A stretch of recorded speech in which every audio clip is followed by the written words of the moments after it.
Today, we're going to talk about something fascinating and honestly, super misunderstood: the psychology of people who actually genuinely prefer to be alone sometimes.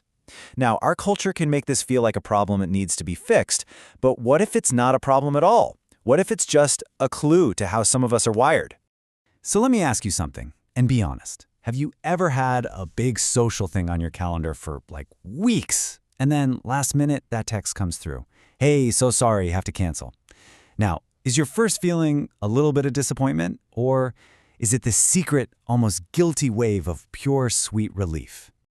Okay, let's just pause on this for a second because this quote reframes the whole thing. That feeling of relief?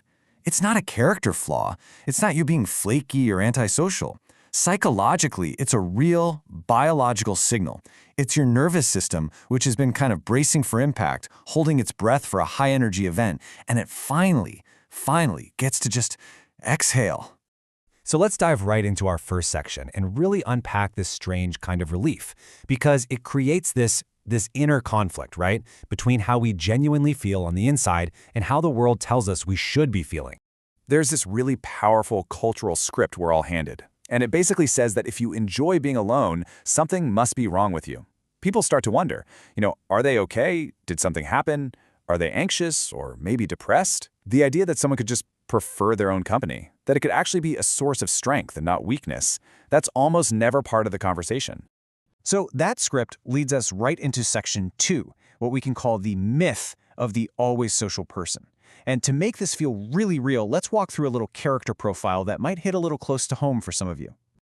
So let's meet Maya. Now, Maya's not a real person, but she represents so many of us. She genuinely likes her friends, she's not shy, she's not depressed, but when a big group thing gets planned, like a weekend trip, a quiet sense of dread just starts to build. She goes, of course, because saying no feels like admitting she's failed at being social, but she comes home with this bone-deep exhaustion that no amount of sleep can seem to touch. And for years, her only conclusion is, wow, I guess I'm just not social enough.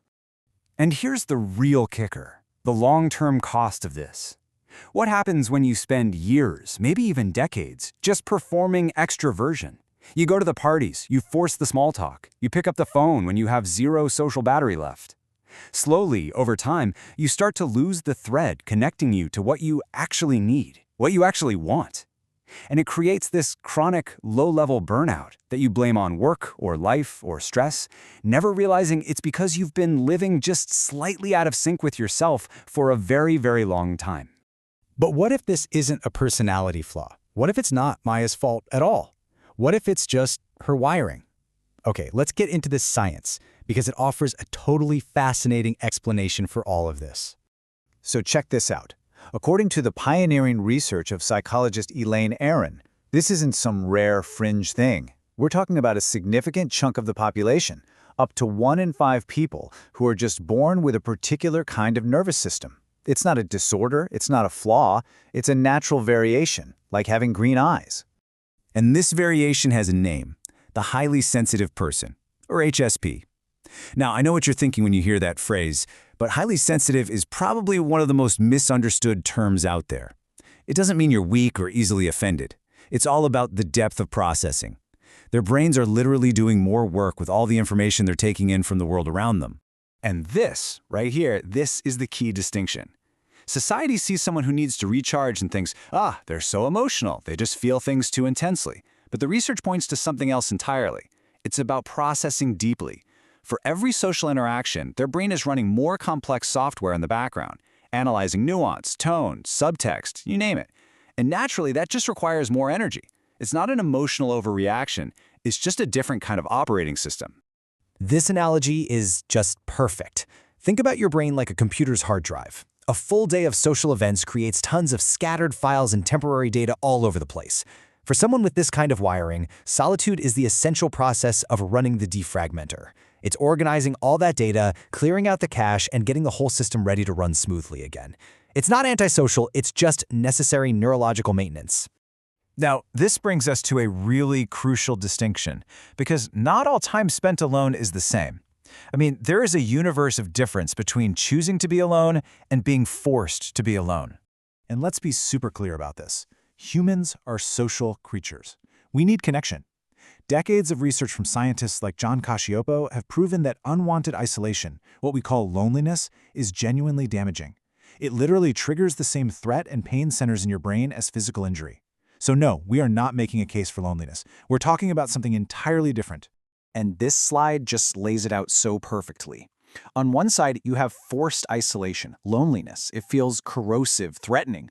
On the other side, you have chosen solitude. It's voluntary. It feels restorative, reflective. It actually improves your mood.